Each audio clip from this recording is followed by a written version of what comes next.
My husband, 35 years old, does not have a car. He sold his old one to help pay for his brother's wedding. I did not agree on this, but he had this car before we got together, so it's a shared property. Besides that, I have my own car, so that did not affect me till my husband started complaining about having to commute to work and hang out places. He tried to get me to let him drive my car several times, but I stood firm and put a boundary, making him understand that my car will never be driven by him. One of the reasons why is because of how bad his driving is. His brother lives out of town. My husband asked if he could drive my car to the wedding, but I refused, but not because I'm not invited. Another story for another day, because like I said, my car is off limits. He threw a fit, calling me unreasonable to let him take public transportation because he can barely stand it for 10 minutes, let alone hours. I said it wasn't my problem, which irritated him but made him stop arguing about it. The day that he was supposed to travel out of town, I woke at 10 a.m. and couldn't find my car key. I went outside and couldn't find my car either. I was beyond pissed. I called him, and like I expected, he took it and was on his way to the other town. I lost it and told him I gave him no permission to take it for a whole 5 days, and said that if he won't turn around with it and come home, then I'd call the cops and report it missing. His response was, "You wouldn't dare do it 'cause you know what would happen." I hung up on him, then immediately called the police and told them about my situation. I did not tell them my husband took it because they'd think it's a family dispute and decide to not get involved. I just reported it missing. 2 hours later, I got a call from my husband saying he was back in town and was being held at our local police station.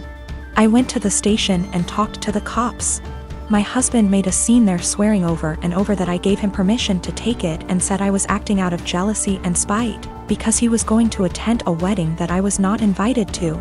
I took my car and went home, but he had to stay a little longer. He came home in the evening and went on a rage fit about how I created an awful situation and almost caused him to miss his brother's wedding. He called me vindictive, bitter, and a lunatic to call the police on him and try to accuse him of stealing my car. He had to leave the same day to be able to be there with his family and decided to extend his stay, and he still hasn't gotten back yet. Right now his mom and brother are blasting me for what happened and calling me spiteful. A while back, my brother married a woman who had an 11-year-old son named Billy.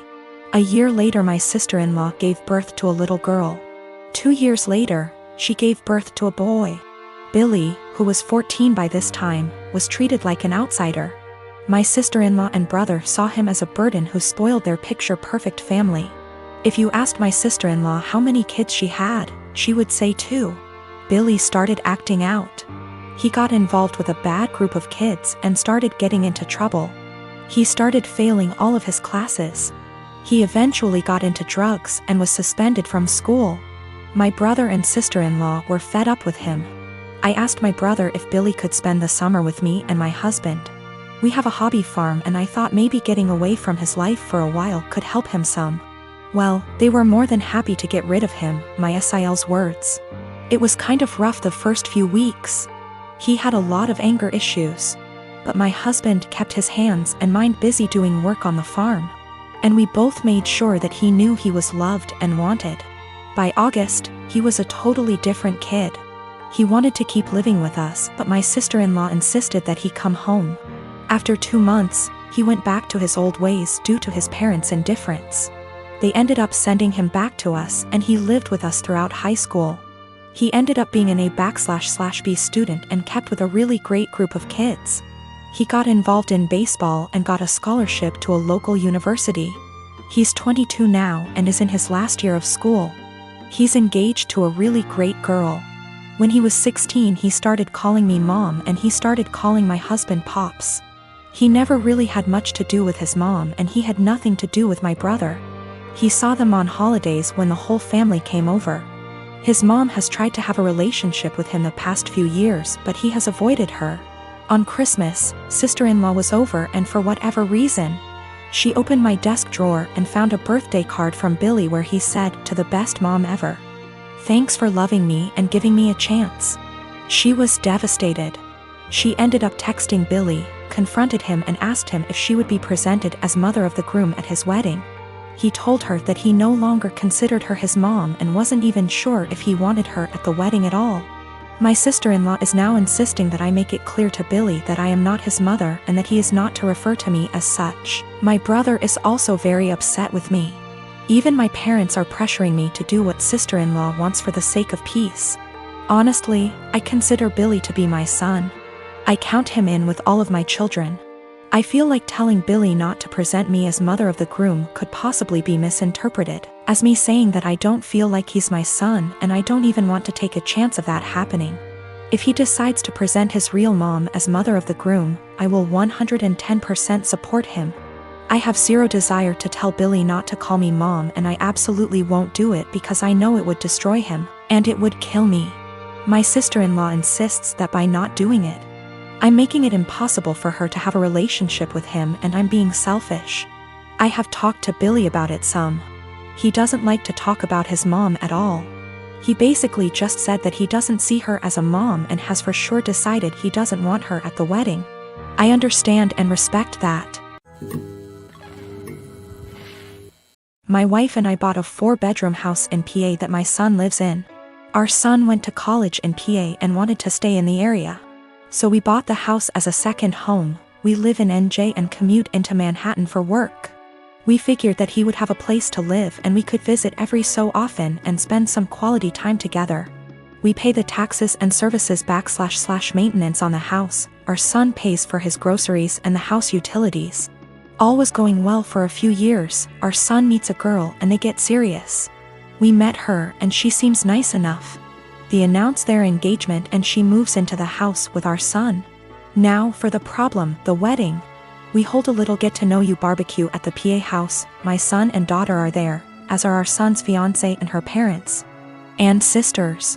We all seem to be getting along well. My wife, daughter and the fiancé go into the house along with her mother and sisters and my son. A few minutes later my wife and daughter come out and are really upset. They come over and tell me we're leaving and driving back to NJ. I try to find out what happened. Once we get back to NJ and they calm down, they tell me that our son and his fiancée along with her family don't want us at the wedding. According to what I was told, we're not their kind of people. I was livid. I called my son and asked him WTH this was about. He tells me that her family feel that we are not good enough and will embarrass them at a family wedding, and that we are all uninvited from the wedding. I let a week go by to calm myself down and drive back to the PA house. The new future in-laws are in the house along with the fiancé. It appears that they all moved into the house. They ask me why I'm there. I tell them that since we aren't invited to the wedding, I was coming over to talk to my son. They tell me to leave their house. I lost it and told them that they had 30 days to get out. Tell my son I'm selling the house and he could find somewhere else to live with all of you. I go to a realtor in town and list the house for sale. They call my son at work and tell him what I said. Apparently they thought that he owned the house. He calls me and asks why I'm selling his house. I tell him I paid for it along with the taxes on it and it is mine. He was living there rent-free, but since he doesn't want us in his new life, he has to get out. I tell him the same as I told his future in-laws. They have 30 days to get out, then I'll get a lawyer and get them evicted. Am I the for taking a hard stance on this? He is my son, but the in-laws seem to take over and we no longer count. My ex Rose and I have a son, Jason. He is 15 years old. We broke up when Jason was 5. Rose has Jason on weekends. Rose married her now husband when Jason was 10. Her husband has 2 children. They are 17 and 16 and live full-time with them. Jason has a few chores when he's with them and easily takes care of them, while his step-siblings don't do theirs and Rose take care of them. This has been the only point of contention between our son and her. He has talked with her and even went to therapy. It was when Jason was 12 when we switched days. We stayed like that for a year and a half, but since things never really got better, we went back to our initial agreement. The situation is still the same, and a year ago Jason came to me complaining about it. I had run out of things to say to him when it comes to this subject, so I threw almost the same pep talk my old man said to me when I was about the same age as him. I told him that I understand that it sucks. While they can't do anything, you can do everything.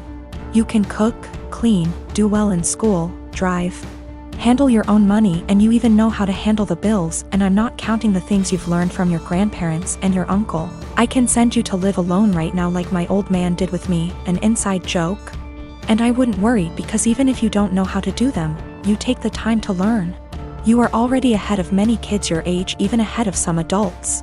Do your part, and as long as she doesn't make you do their chores, let your mother take care of it. Just focus on spending time with her the way you've been doing so far. The world is going to hit your step-siblings hard one day. Jason took it well and things have been going well until yesterday. He went out with his mother and when they returned, they found their house a complete mess. I don't know what they did, but it was bad enough that Rose snapped and finally forced them to clean the house. The kids tried to get Jason to help them because they were struggling, but he refused, claiming it wasn't his mess. They kept nagging him and Jason told them that I was right, they are really useless. His mother asked him if I really said that. He said I didn't, but it can be summed like that. He called me at night telling me that he probably got me in trouble and explained the situation. Rose with her husband came today about what I said. I told them that I never called them useless and explained what I said. But useless never leave their minds and told me I'm an asshole and to stay out of their business. Rose and her husband comments were more about her kids, who I don't care, but when it comes to my son, of course I will. Jason wasn't standing there looking smug and calling them useless, he was in his room minding his business. The constant nagging and his mother's inability to stop them make him snap, that's when he called them useless. He knows he should ignore them or be more tactful, but I get it, his patience has limits just like everyone else. He apologized to his step-siblings before he came back to my house yesterday. He also apologized to me for kinda throwing me under the bus, but I told him it was unnecessary, everything cool between us. Why did he keep going to his mother? He wanted. Last year he was on the fence about going back, but after our talk, he finally accepted that his mother wasn't going to change and he decided to work around that because he still wanted a relationship with her. Their relationship actually got better, but after what happened, their relationship is going to change. We have to wait if it is for better or for worse. Him and I talked and he's still thinking about what to do, but he says that he'll probably do what he had planned last year. He will spend time with her but will not go to her house anymore. He's taking a few days to let things settle down and then he'll let his mother know. She is not going to like it, but alas, she's not in a position to demand or ask.